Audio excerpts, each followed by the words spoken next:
I'm meeting the Honourable Ralph Douglas-Scott-Montagu, heir apparent to the Bewley estate and the late John Montagu's grandson, to unearth some family secrets.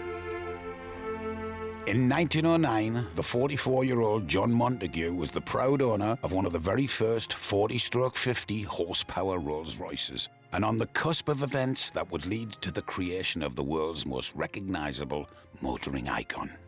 My grandfather commissioned an artist called Charles Sykes to create his own personal mascot for his Rolls Royce Silver Ghost, because in those days Rolls Royce turned out their cars just with a flat cap on the top of the radiator. And he asked a lady to model for this, who was actually my grandfather's secretary, but she was a bit more than his secretary, really. She was called Eleanor Thornton, and she was a very beautiful lady. Yes. And the mascot that he produced had her in flowing robes, turning slightly to the side with her finger to her mouth. Now, you can interpret that two ways. Either, what a wonderful, smooth car this is, it doesn't make any noise. Or you could interpret it as, we have a little secret. But anyway, this was a one-off mascot created for him. But very soon afterwards, he was having a conversation with his friend Charles Rolls. Yes. And he said, look, why don't we produce an official Rolls-Royce mascot? And why don't you ask Charles Sykes to do it? He's done a lovely job for me. And so Charles Sykes produced another version of Eleanor Thornton, this time the version that became so famous with the wings, her wings outstretched as if she was an angel. And that is what became the Spirit of Ecstasy. Shall we have a ride? Oh, please, if you wouldn't mind. Thank you very much indeed. Oh. Look at this. When I was a lad in Newcastle, my dad told me the only time I'd ever get to ride in a Rolls Royce would be on the way to my own funeral. And here I am, being chauffeured alongside the heir to the Bewley baronet. If only he could see me now.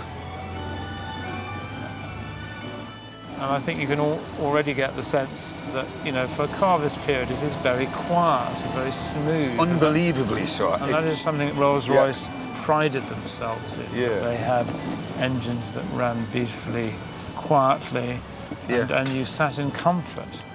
Well, what you have to remember, of course, is that there were no tarmac roads in those days. That's correct, yes. So, you know, the suspension had to deal with all sorts of bumps and potholes and dust. I mean, not that the car necessarily minded dust, but as a passenger or driver, dust was a major problem for you.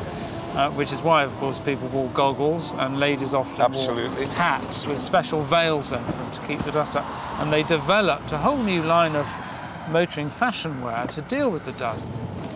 But look at this road drive to this beautiful little village. It's perfect. I'm back in town. This is marvellous. And of course, if you're the sort of person who wants to be seen, I don't know if you're really that sort of person, Ralph, but if you're the sort of person that wants to be seen, what better to be on display like you can. This? And your adoring fans can line the road and you can wave to them. I fancy a wave now, to be quite honest. The Alpine Eagle was a sporting version of the Silver Ghost, so named after Rolls-Royce swept the board at the 1913 Austrian Alpine Trails. It was a 1,680-mile journey through the mountains that set new standards of automotive durability. The cars managed the route without breaking down, a major feat for a car of this vintage. This is as close to a race car as Rolls-Royce ever got, with the 7,428cc engine given a top speed of 82 miles an hour. That's good. You know, Ralph, here we are, we're driving in a car but similar to what your grandfather would have driven and all that. What do you think he must have felt if he had been alive now to see the love of his life proudly adorning the front of this thing and every other one all over the world? Well, I think he would have been quietly very, very proud and thrilled to know that this figure is still there, still leading the way in motoring excellence. And, you know, what a wonderful connection with the past. And I suppose one also has to wonder what she may be thinking. I bet she would have been coy about, oh my word. I didn't think they were going to show that much.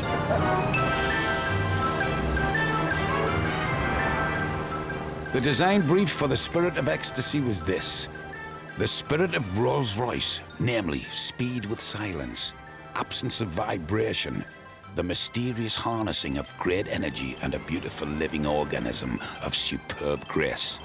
And to think that the secretary and mistress of a lord inspired this figure has a satisfying little irony to it.